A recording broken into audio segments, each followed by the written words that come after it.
I always got hung up on the whole Jacob using a rock as a pillow thing, and then propping it up, and now I'm seeing more. He also anointed it after and named it. I can't remember the name, but it was certainly fitting for a place which was an obvious portal or spiritual gateway of some kind. I wrote down all the different references to the word that was in the Strong's Concordance, Romans 8:38, for I'm persuaded neither death nor life, nor principalities, nor powers, nor anything above the earth, under the earth, could separate me from the love that is in Jesus. And then Titus 3:1, it says to be subject to them, the principalities. I do believe that it's talking about like your ruling authorities. Ephesians, but not in the spirit realm, like in the human realm, in the physical realm. Ephesians 3:10 was very confusing for me. So if you know anything about Ephesians 3:10, feel free to comment below about what you know about it, because that was a crazy verse for me to read. I was just like, what is this saying? I even looked in different versions. I couldn't understand. I'm not going to go and look at other commentaries, because I'm just praying that when I pray, I should just look at the verse and then pray more. That's what I should do. Ephesians 6:12, we wrestle not against, everyone knows this, against flesh and blood, but against the principalities, the powers, and the rulers of this dark age, or in the heavenly places, depending on which translation. And then it goes into the armor of God.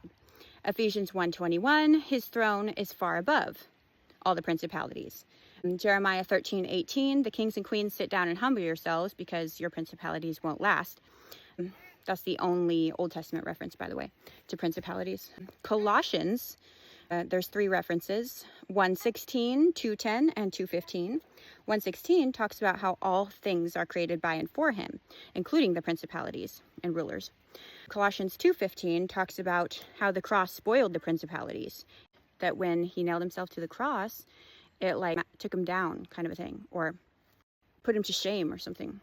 Colossians 2:10 talked about how Jesus is the head of all principalities.